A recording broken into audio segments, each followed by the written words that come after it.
High everyone, welcome back to my channel. I hope तुम्ही सगळे खूप छान मस्त आणि आनंदी असणार.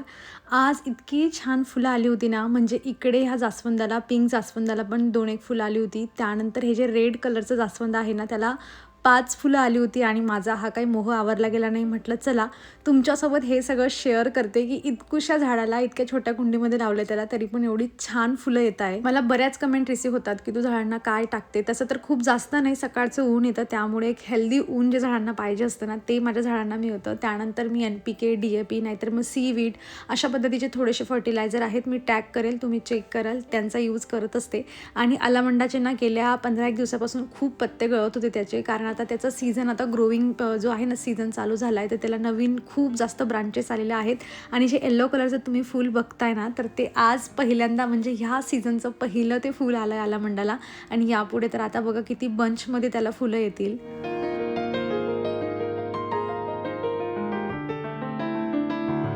आज नेस्टिशियाचे 2 मोठे पार्सल रिसीव झाले. लवकरच तुमच्यासोबत हॉल व्हिडिओ शेअर करणार आहे मी. पण पियाची एक्साइटमेंट अशी होती की स्कूलमधून घरी आल्या आल्या म्हणे ओपन करायचे, कारण तिच्यासाठी याच्यामध्ये ना एक वस्तू मागवलेली आहे. मागवली इन द सेन्स की पाठवली आहे त्यांनी. सो इकडे बघ जरा, पियाची एक्साइटमेंट डायरेक्ट अनादर लेवल आहे की कधी ओपन करू मी आणि कधी त्यातली तिची जी वस्तू बघेल असं. तिला म्हटलं आधी मस्त जेवण करून घे आणि जेवण झाल्यानंतर आपण ओपन करूया. तर आता लगेच जेवण झाल्या मी किचन पण आवरलं नाही आणि तिचं इथे ओपन करणं चालू आहे. पिया मी करते ना बाळा, थांब ना 2 मिनिटं. तुला कैची लागू शकते पिया. तर पहा, मी आता 4थ्या आणि 5व्यांदा जे आहे नेस्टिशियाचं प्रमोशन तुमच्यासोबत शेअर करणार आहे. बऱ्याच वेळा काय होतं माहिती का, त्यांची म्हणजे ब्रँडचं जे असतं ना, ठरलेलं असतं की आपण काय बोललं पाहिजे व्हिडिओमध्ये, व्हिडिओची सुरुवात कशी झाली पाहिजे. तर त्यांचं असं म्हणणं असतं की तुम्ही सांगा लोकांना की तुम्ही मागवलेलं आहे असं, आणि आपल्याला त्या स्क्रिप्टप्रमाणेच बोलावं लागतं. जसं मागच्या व्हिडिओमध्ये मी क्लिअरली सांगितलं होतं की मला त्यांचे प्रोडक्ट्स खूप आवडतात आणि मी त्यांच्यासोबत कोलॅबरेट करते, म्हणून त्यांनी मला काही प्रोडक्ट्स पाठवलेले आहेत. सो असं असतं. आणि बरेच जण म्हणतात की एवढे महागडे प्रोडक्ट कसं काय घेणार वगैरे, पण हा प्रमोशनचा एक भाग असतो. काही गोष्टी ब्रँडच्या अकॉर्डिंगच कराव्या लागतात. चला असो, काही लोक समजून घेतात, काही लोकांना वेळ लागेल ह्या सगळ्या गोष्टी समजून घ्यायला. आणि बघा आमचे एफर्ट्स. फायनली पियाने बॉक्स ओपन केलेला आहे. चला आता तिची ती एक वस्तू मी तुमच्यासोबत फक्त आजच्या व्हिडिओमध्ये शेअर करते. बाकी डिटेल मी काय काय त्यांच्याकडून मला मिळालं यासाठी तुम्हाला येणाऱ्या व्हिडिओची वाट पाहावी लागेल. अगं बाई ये, थांब थांब थांब ना, सगळं फेकू नको, थांब.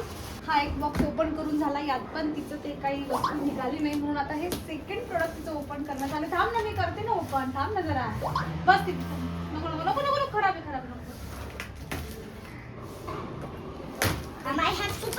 अगं हो, थांब थांब, असं नाही, थांब थांब, ये 2 मिनिटं. आणि त्याच्यात नसलं तर फेकू नको, आपल्याला चावरायचंय नंतर सगळं. ते व्यवस्थित पॅकेजिंग करून देतात की एकही सामान तुटायला नको, समजली. आय डोंट थिंक पिया याच्यात असेल असं, पण त्यांची पॅकेजिंग वगैरे खरंच खूप छान असते, मस्त. अगं ते एक्सेच असतं की सगळं हलवून असं तुटायला नको, म्हणून आम्ही जरा शोधतो आणि दाखवतो तुम्हाला.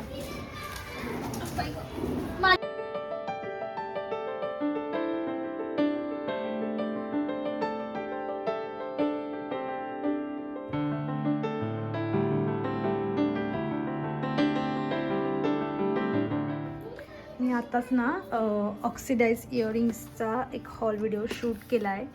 मला असं वाटतंय मी दाखवावं तुम्हाला, कारण सगळेजण जाऊन तिकडे माझे व्हिडिओ पाहत नाही, म्हणून मला वाटतंय की दाखवावं. असं खूप छान छान ज्वेलरी. ही बघा, ही 140 रुपयाची आहे. 6 सेटमध्ये अशी रिसीव होते. नक्की तुम्ही तो व्हिडिओ बघा. मला माहीत नाही मी ह्या व्हिडिओच्या पहिले टाकणार आहे की तो नंतर जाणार आहे, पण खूप सुंदर आणि स्वस्त ज्वेलरी जी आहे ना, ती मिळालेली आहे मला. सगळी मिशोवरून मागवलं आहे मी. छान आहेत, खूप छान आहेत, मस्त. असं म्हणजे 140 रुपयामध्ये 6 किंवा मग 120 रुपयामध्ये 5 जोड अशी मी मागवली ही पा. आणि वेगवेगळ्या प्रकारचे, महत्त्वाचं म्हणजे काही झुमक्यासारखं, तर मग काही असं थोडंसं लॉंग, थोडं मोठ्या साईजचे, असे जरा वेगवेगळे मागवलेले आहेत. तर तुम्ही अजूनही माझं नवीन चॅनलला सबस्क्राईब केलेलं नसेल किंवा व्हिडिओ पाहत नसाल, तुम्ही नवीन असाल आणि तुम्हाला माहीत नसेल, तर करून ठेवा मस्त सबस्क्राईब. आणि असे व्हिडिओ पाहायचे तुम्हाला आवडत असेल, कुठलीही वस्तू घ्यायच्या आधी तुम्हाला वाटत असेल की नाही आपण आधी व्हिडिओ पाहावा आणि मग जे आहे ते प्रोडक्ट परचेस करावं. तर माझं ते चॅनल तुमच्यासाठी हेल्पफुल असणार आहे. खूप स्वस्त, हे पण 140 रुपयामध्ये 6 वेगवेगळ्या कलरमध्ये होते हे मस्त. अजून आहेत, अजून 2-3 मला रिसीव्ह व्हायचे आहेत. सो असं आहे. मी इथे तुम्हाला यांची लिंक देणार नाही, जमलं तर प्रोडक्ट असे मी होते जो ते टॅग करेल मी, पण तुम्ही चेक करा. पिया पल्लवी नावाने माझं सेकंड चॅनल आहे ते. छान होती ना ज्वेलरी. तर तो व्हिडिओ नॉर्मल असा ज्वेलरीचा व्हिडिओ शूट करण्यासाठी मला बराच वेळ लागला. म्हणजे शॉर्ट व्हिडिओसाठी काय होतं की प्रोडक्ट आपल्याला पटापट दाखवायचे असतात. मला कळत नव्हतं मी एक हातात घेऊन दाखवू की सगळे दाखवू. एखाद 2 कापड काढले की त्या कापडावर ठेवून दाखवते, पण ते कापडपेक्षा जे आपल्या कापडावरची धूळ किंवा बारीक बारीक जे असे थोडेसे रेषे असतात ना, ते एवढे क्लिअर दिसत होते. मला कळतच नव्हतं मी शूट कसं करू. पण मला यामध्ये जे आहे ते पुढे अजून व्हिडिओ करायचे. म्हटलं चला काही ना काही त्याच्यावर आपला उपाय शोधावा लागेल. कसं कसं केलं. बराच वेळ बसून होती मी आणि त्यासाठीच ड्रेस पण माझा चेंज मी केलेला होता. आणि मला तुमच्यासोबत ना अजून एक महत्त्वाची गोष्ट शेअर करायची आहे. म्हणजे माझा तो शॉर्ट व्हिडिओ तुमच्यापैकी बऱ्याच जणींनी बघितलेला असेल, पण मी खूप ना असं क्विकली त्यामध्ये शेअर केलं आहे. ॲज युजल शॉर्ट व्हिडिओमध्ये आपण जास्त वेळ म्हणजे मोठा व्हिडिओ करू शकत नाही. तर बघा, काल परवाचीच गोष्ट आहे. पियाच्या हाताला पण लागलं होतं आणि ते मी शॉर्ट व्हिडिओमध्ये पण शेअर केलं होतं. तर त्याच्या नेक्स्ट डे म्हणजे ती कंपनी आय थिंक किंडर जॉयचाच तो एक टाईप आहे. असं चॉकलेटसारखं गोल केलेलं असतं, जसं किंडर जॉयचं रॅपर असतं ना, सेम तसंच आहे ते. मला एक्झॅक्टली एवढं लक्षात नाही आता, पण मी इथे एखादी ती क्लिप असेल ना आता माझ्याकडे, कारण मी तो उभा व्हिडिओ थोडं पार्टमध्ये शूट करून ठेवला होता. म्हटलं तरी पण राहू देऊया आपल्यासाठी. पण मला नंतर लक्षात आलं की चला आपण ही व्हिडिओमध्ये शेअर करते, म्हणजे तुमच्यापर्यंत सगळी इन्फॉर्मेशन गेली पाहिजे. सो काय झालं, म्हणजे ते असं एक मोठं पॅकेट मिळतं आणि त्या मोठ्या पॅकेटमध्ये ना छोटे छोटे असे किंडर जॉयचे रोल केलेले असतात ना चॉकलेटसारखे, ते होते त्याच्यामध्ये. आणि ते आम्ही पहिल्यांदाच घेतलंय आणि मला असं वाटतं की 15-20 दिवसापूर्वी आम्ही घेतलं असेल ते. पियाने त्यामधून 4-5 त्या चॉकलेट्स जे आहेत ते, जसं म्हणजे मी तिला नेहमी जास्त, म्हणजे आमच्या घरामध्ये बिस्किट पण खूप कमी झालेले आहे, बेकरी प्रोडक्ट्स कमी झालेले आहे. त्यानंतर कारण पियाला आता दूध तिला कंटिन्युअस दिलं की पोट दुखतं हे मला समजलंय, म्हणून दूध कमी झालंय. त्यामुळे मी ती बिस्किट वगैरे नुसतं कधी खात नाही.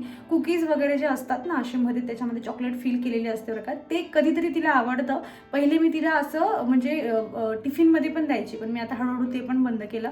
तिला ते देण्याऐवजी मी टिफिनमध्ये ड्रायफ्रूटचा लाडू देते आणि तो एन्जॉय करून खाते. मग तिला काही असं वाटत नाही की तिला गोड पण काहीतरी दिलं पाहिजे असं म्हणून, किंवा दुसऱ्यांचं बघून पण तिला वाटत नाही की मम्मा आपल्याला असं कुकीज वगैरे काही देत नाही, कारण तिला तो लाडू पण आवडतो महत्त्वाचं म्हणजे. आणि हेल्दी अशी छोटीशी जी आहे ना स्वीट डिश पण तिच्यासाठी ती होऊन जाते. सो असं बऱ्यापैकी आमचं कुकीज किंवा बिस्किट याचं प्रमाण खूप जास्त कमी झालेलं आहे. पहिले तर मी स्टार्टिंगला लग्नाच्या नंतर मला असं व्हायचं की सकाळ संध्याकाळ चहासोबत बिस्किट किंवा पाव खारी असं काहीतरी पाहिजेच, पण आता तसं नाही आहे. सगळं सुटलंय. आणि पियाला पण म्हणजे आधीपासून तिला खूप बिस्किट असे नुसते खायला आवडतात असं नाही आहे. मी हे जे तुम्हाला सांगते ना, मला फक्त असं वाटतं की तुम्हाला रिअलाईज व्हावं आणि तुम्ही ह्या गोष्टी कमी कराव्या, आणि मग मी नंतर मुद्द्यावर येते. सो अशा पद्धतीने आमचं चॉकलेट्स म्हणा किंवा बिस्किट म्हणा किंवा आईस्क्रीम वगैरे ह्या सगळ्या गोष्टी खूप कमी प्रमाणात आम्ही ऑलरेडी खातोय. सो ती एक चांगली गोष्ट आहे. तुम्हाला पण जेवढं हे सगळं तुमच्या डाएटमध्ये असेल तर ते कमी करायला जेवढं तुम्ही करू शकतात ना तेवढं करा, कारण बिस्किट चॉकलेट हे फक्त आपलं पोट जे आहे ना फुल करून देतात, पण त्यातून आपल्याला एवढं काही जास्त मिळत नाही. पण लहान मुलं आहेत ते ऐकत नाही, आपल्याला मान्य असतं. कधीतरी असं होऊन जातं की जेवण झाल्यावर 5 मिनिटानंतर पण मुलं लगेच जे आहे ते काही ना काही खायला मागतात. मग आपल्याकडे पाहिजे अशा एखाद्या सिच्युएशनमध्ये आपण त्यांना बिस्किट किंवा कुरकुरे वगैरे हे सगळं कधीतरी दिलं पाहिजे.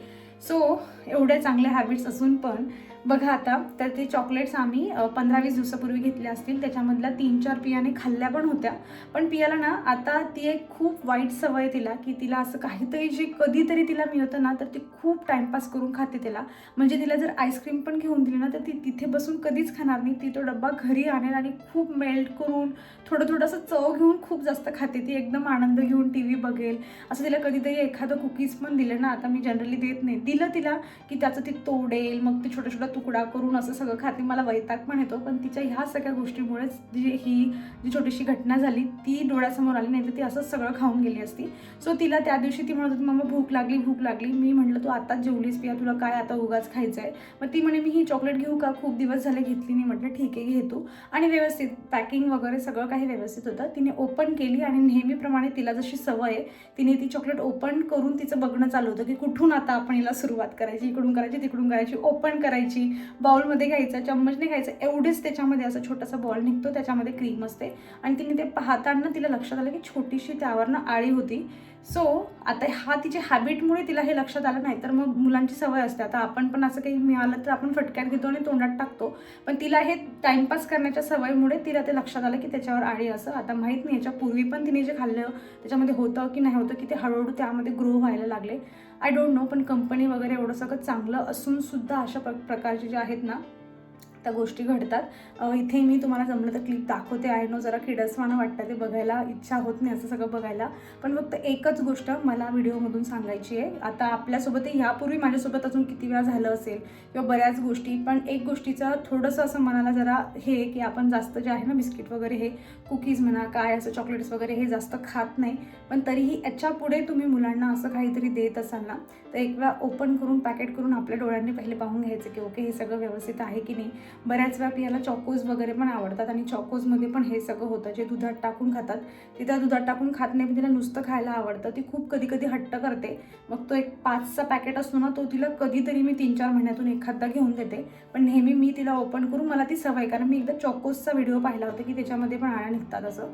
सो मी तो ओपन करून मी आधी बघते की ओके व्यवस्थित आहे का, मग तिला मी ते पॅकेट देते असं.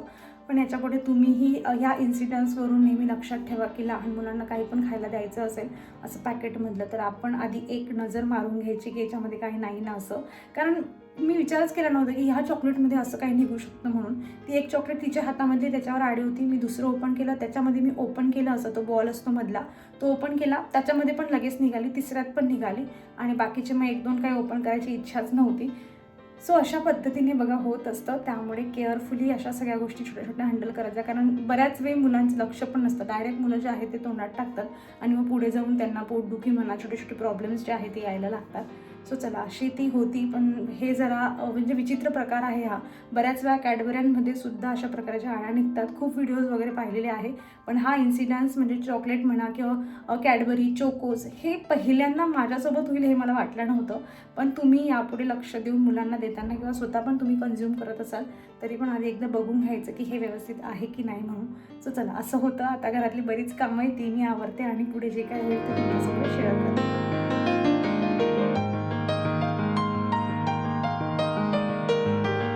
आता तुम्हाला माहिती आहे किती वाजले, 4:30 वाजले, आणि दुपारचे जेवणाचे भांडे म्हणजे ताट जेवून मी डायरेक्ट असं ठेवून गेली होती. आणि माझं असं होतं आधी की मी हे नंतर आवरेल, पहिले मला तो हॉल व्हिडिओ आहे तो शूट करून घ्यायचा, शॉर्ट लाँग सगळं असेल सगळं शूट करून ठेवायचं आहे. माझं अक्षरशः तिथे बसून ते सगळं शूट करून एवढं पाठ वगैरे दुखत होती की आता काम करायची इच्छा नव्हती. पण ॲट दी एंड मला माहिती आहे की आता नाहीतर नंतर हे तर मलाच आवरावं लागणार आहे. पण तरीही मला स्टील वाटतं की तुम्हाला जे वाटतं ना की छान तुझी ग्रोथ चाललेली आहे, अशीच तू ग्रोथ कर. ही माझी एकटीची ग्रोथ नाही आहे, माझ्या फॅमिलीची ग्रोथ आहे. पियाचा मिळणारा सपोर्ट, बऱ्याच वेळा असं होतं की तिच्या अगदी छोट्याशा चुकीसाठी पण मी तिला एक्स्ट्राचं ओरडून घेते, कारण मी कुठेतरी वैतागलेली असते कामांमध्ये, व्हिडिओमध्ये, वेगवेगळ्या बऱ्याच गोष्टी असतात. एखादं प्रमोशन असलं त्यासाठी खूप जास्त तामझाम असतो आणि त्या सगळ्यांचं तिलाही कधीतरी तिच्यावर राग निघतो. किंवा बऱ्याच वेळा तिला जर सांगितलं की पिया नको ना बाळा, आज नको त्रास देऊ, असं मला काम आहे खूप जास्त, ती लगेच ऐकून घेते. सो हा सगळा सपोर्ट असतो आणि ह्या सगळ्या सपोर्टमुळेच आपण पुढे जातो. आणि सेम पियाच्या पप्पांच्या बाबतीमध्ये पण आहे. त्यांचं कधी काही माझं काम पेंडिंग पडलेलं आहे, एखादी वस्तू माझ्याने बिघडली, काय झालं, किंवा मला हेल्प करायची असेल घरच्या कामांमध्ये, ते अगदी नेहमी तयार असतात. जर त्यांच्याकडे वेळ असेल की त्यांचं काही ऑफिसचं काम नसेल तेव्हा ते येऊन मला हेल्प करतात. आणि ही सगळं आमचं अशा पद्धतीने चाललं आहे, म्हणूनच मी इथपर्यंत तुमच्यासोबत व्हिडिओ म्हणा किंवा माझी ग्रोथ जी आहे ती होते. एकट्याने काय होत नाही. एका माणसाने बाहेर जाऊन जॉब करणं निवांतपणे, जेव्हा त्याला बाई घरून सपोर्ट करते आणि त्याच पद्धतीने जेव्हा बाई अशा पद्धतीने प्रगती करते तर तेव्हा माणसाची तिला साथ असते. एकट्याने करणं तेव्हा शक्य असतं जेव्हा आपण इंडिव्हिज्युअल एकटे राहत असतो. पण जेव्हा आपण फॅमिलीमध्ये राहतो ना, तर तेव्हा मोस्ट ऑफ 99% एकमेकांच्या सपोर्टनेच आपण पुढे जात असतो. शिवाय मला तुमचाही सपोर्ट आहे, तुम्ही बऱ्याच गोष्टी माझ्या समजून घेत असतात. सो चला मग आता ह्या छानशा तुमच्या माझ्या फॅमिलीच्या सपोर्टसोबत मी आजचा हा व्हिडिओ इथे संपवते, माझं किचनचं कामही संपवते आणि आपण भेटूयात पुढच्या व्हिडिओमध्ये. बाकी तुम्हाला हा व्हिडिओ कसा वाटला मला कमेंटमधून नक्कीच सांगा. आवडला असेल तर लाईक करा, चॅनलवर तुम्ही नवीन असाल तर सबस्क्राईब करा. भेटूयात नेक्स्ट व्हिडिओमध्ये. हाईप करायला विसरू नका. तोवर तुमची स्वतःची काळजी घ्या. सो टेक केअर फ्रेंड्स आणि बाय.